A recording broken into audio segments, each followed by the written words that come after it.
Allez, bonjour à tous, on est parti pour une nouvelle vidéo. Donc cette fois-ci on va traiter de ce qu'on appelle le cross stick. Donc qu'est-ce que le cross stick? C'est une chose à ne pas confondre avec le rim shot. En effet, ce sont deux techniques qui utilisent donc le cerclage de la caisse claire. Ok, le cross stick, c'est la technique qui consiste, en posant la baguette ici sur la peau, à venir frapper sur le cerclage et reproduire ce qui ressemble un peu au bruit d'une clave. D'accord. Le rim shot, lui, par contre, chose que l'on va pas voir aujourd'hui, mais quand même, je vous explique ce que c'est le fait d'attraper donc le cerclage et en même temps la peau de frappe pour avoir un impact très sec, une frappe très sèche. Ok, donc nous on s'intéresse par contre au cross stick. Donc comment ça marche? Alors, petit conseil déjà pour commencer à le travailler, prenez la baguette donc pas à l'endroit mais plutôt à l'envers. Donc c'est à dire que le bout le plus épais de la baguette va venir ici. D'accord? Voilà, donc comme si vous tenez une baguette à l'envers.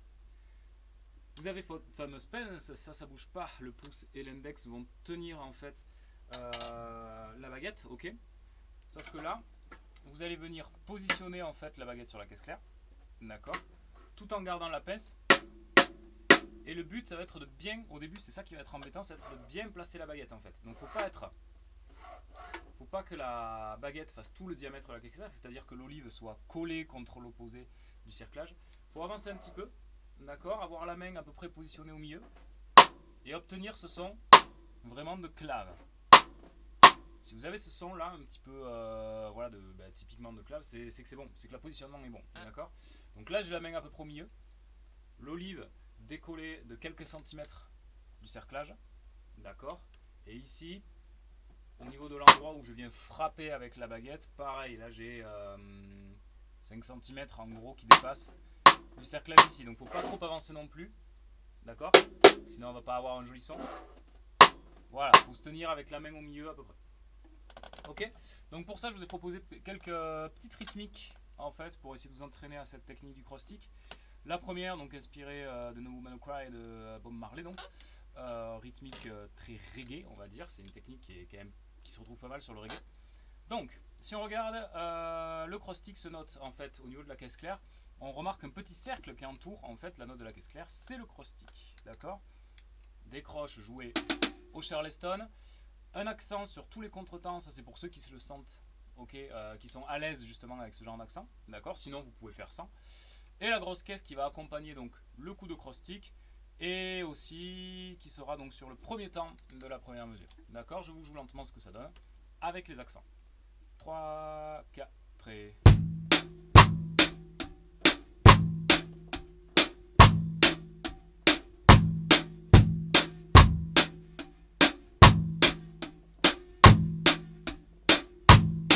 Voilà. Donc l'impact en fait, quand je viens lever la baguette, petit conseil, j'ai les doigts en fait, les trois doigts donc en dehors de la pince qui viennent se ramener vers la baguette. Et quand je viens frapper, tac, comme si je l'ai projeté sur la caisse claire en fait. Ok. Voilà. Donc, on va passer à la rythmique numéro 2 où là justement, le but du jeu ça va être d'essayer de travailler l'enchaînement entre, on va dire, une frappe classique, d'accord, sur la peau de frappe de la caisse claire, et un cross stick. Donc là vous pouvez garder la baguette à l'envers. Voilà, en frappant trop fort ça craint pas pour la peau. Donc là c'est une rythmique inspirée donc d'un morceau avec qui sur lequel je fonctionne souvent. Certains d'entre vous l'ont déjà travaillé, c'est Hatchetbox donc de Nirvana. Ok. Où là en gros j'ai pris la rythmique du couplet. Première mesure, tout simple. On est sur une rythmique efficace, caisse claire, donc où on frappe sur la peau de frappe. D'accord. La deuxième mesure, par contre, là on a le cross stick.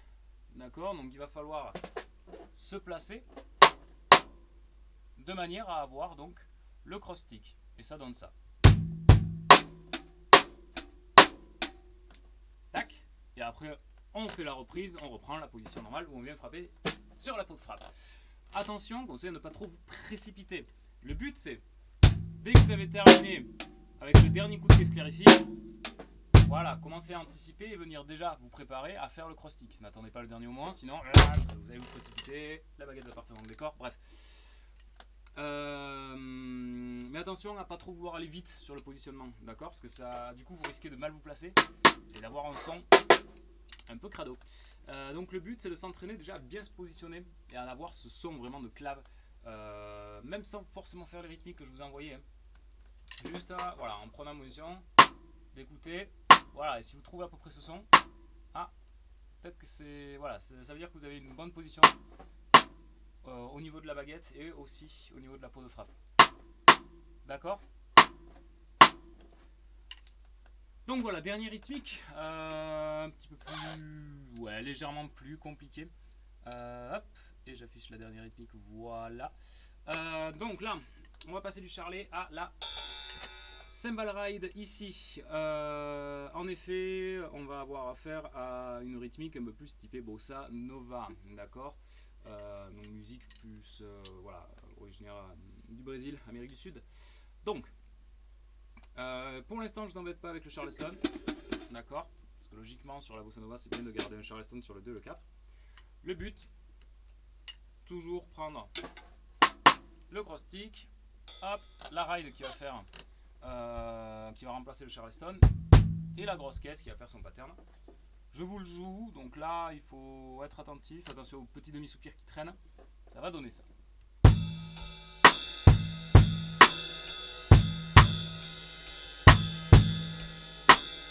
Et on répète.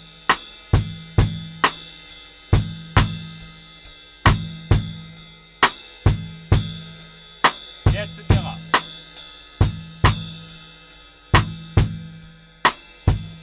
Ok.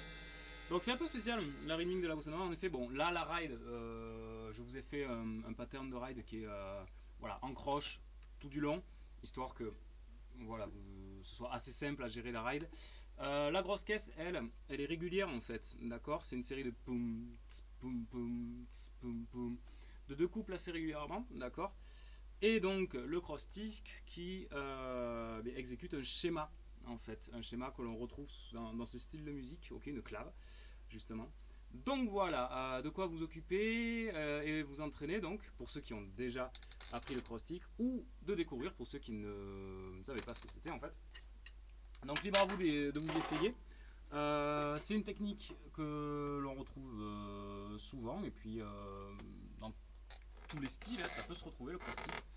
Donc c'est très intéressant de maîtriser ça. J'insiste sur le fait de passer du temps sans forcément faire les exos que je vous affichais, de passer du temps sur le son, vraiment, de trouver un bon son de cross stick, d'accord, donc un son qui ressemble à une clave. Attention donc à bien positionner la baguette sur la peau de frappe, la main à peu près au milieu, d'accord, l'olive légèrement décollée du cerclage, ok, et conseil de frapper avec, voilà, l'autre bout de la baguette, ok. Donc voilà, si jamais n'hésitez pas à nous contacter si vous aurez la moindre question sur cette vidéo, donc que ce soit par mail, par téléphone, SMS, tout ce que vous voulez. Sur ce, en vous retrouvant donc pour de prochaines vidéos. Le retour en présentiel, pour l'instant rien de défini, en espérant pouvoir se retrouver avant les vacances de Noël, mais bon, c'est pas sûr du tout. Dans tous les cas, on se reverra en janvier. Et entre temps, je vais continuer de mettre quelques vidéos pendant les vacances, histoire de vous occuper. Donc voilà, allez, sur ce, travaillez bien, portez-vous bien et à la prochaine.